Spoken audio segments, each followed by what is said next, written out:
What's going on? Rob Fish here in the BikeBandit garage. In this video, we're going to talk about a very serious topic that affects each and every one of us. That topic is first aid. So I'm going to assume that since we all ride, we all have some sort of medical insurance, but sometimes it's those critical moments before proper medical attention can begin that are truly crucial. We'll look at the contents of both basic and advanced motorcycle-specific medical kits, discuss the differences, and also a couple of other variables that are often overlooked.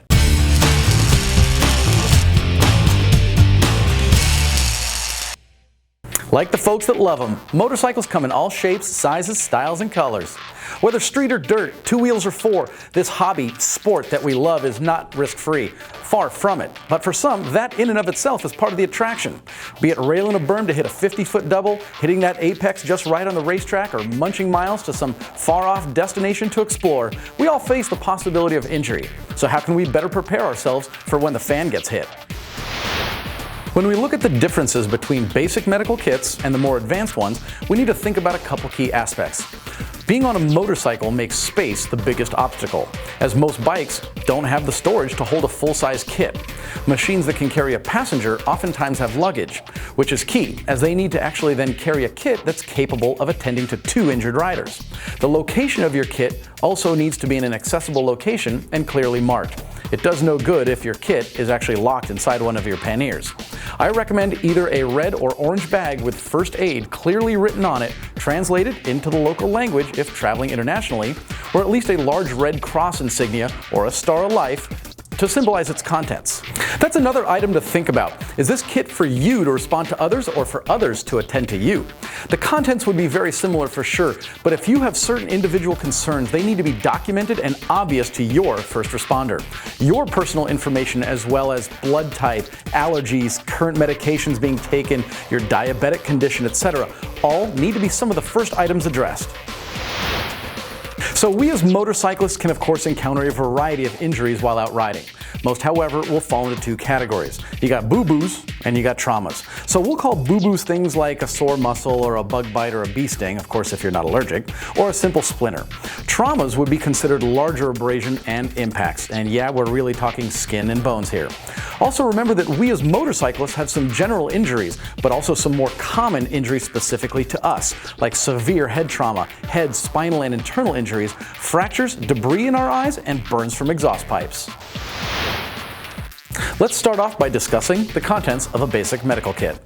Nitrile gloves, as some folks are allergic to latex, various size bandages and gauze dressings, safety pins, Neosporin, Band-Aids, antiseptic swabs, and peroxide swabs, and 7.5-inch EMT trauma shears, as you'll need to be able to cut through leather. Tylenol, Advil, tweezers, waterproof tape, pen or pencil and paper, saline solution that can be used for both eye wash as well as wound wash, hydration salts and electrolytes, a piece of moleskin for blisters, an instant ice pack or two, and a SAM splint. A SAM splint is the universal brace that is foam-backed aluminum that can be molded, cut, and bent to support numerous limbs in the event of a dislocation, a sprain, or even a break. It's waterproof, and the best part is it can actually remain in place during x-rays. Yep, all that right there is in our basic kit. You'd be thinking that the contents right here would be in some sort of massive kit. Not so much. This kit is actually smaller than you'd think. The mentioned items and their applications are also all pretty obvious. When we step up the game to the more advanced kit, we'll also add these items: a CPR pocket mask, ammonia inhalants, a skin adhesive like Dermabond, a tourniquet, and something like Celox, which is a blood clotting agent for profuse bleeding scenarios, and an EpiPen. Now, most people would not carry an EpiPen because they're prescription only here in the US, but riders that need an EpiPen because of allergies to certain things usually carry their own, but it's still worth mentioning. Personally, in my advanced kit, I carry something known as an Israeli bandage. Maybe you've heard of it called an Izzy bandage, and it's an amazing invention developed by the Israeli Armed Forces. It's a bandage that can be self-applied and is used to stop severe bleeding. Most of these advanced kit items can even be found online. Most of the items just mentioned are going to be for serious bleeding wounds. Also in the more advanced kit would be items that are oftentimes found in a tool kit, such as a headlamp, pretty hard to apply a bandage while holding a flashlight, right? A whistle, an emergency blanket, and a lighter. So much of the above depends on the proper training. We're not doctors here at BikeBandit.com, but remember that you might not be the only person at an accident scene. Maybe a passing motorist is a doctor, and with your kit, maybe they'll be able to do something for an injured rider. But that also leads me into my next topic, and that is getting some training. Maybe just for you, or for your club or riding group. Why not, right? Really, look into it. Go to redcross.org after you're done watching this video, or just click on the link that we put at the end, and get a little training.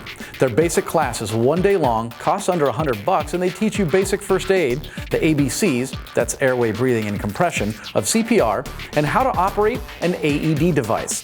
That's the one that gets an individual's heart back in rhythm and circulating blood and oxygen again. They even offer the same course done in an online simulation, so you can do it from the comfort of your own home. So there you have it, just a quick video on medical kit essentials. Of course, there's no way that we can touch on every aspect of first aid. As one, we're not medical professionals ourselves, but we feel that this is a solid start on the topic that involves each and every one of us. Maybe the kit that we carry will actually be used on ourselves, perhaps a fellow rider, or even by another person better trained that happens to come upon the scene. You never know. And who's to know? So it's best to just be prepared, right? If this is your first time though joining us here in the Bike Bandit Garage, remember to hit the little red button and do yourself a favor, subscribe to our channel. With each new video, you'll be in the loop learning more about motorcycles and our awesome community in ways that you can enjoy both even more. Thanks again for joining us. We'll see you soon. Now it's time to go ride.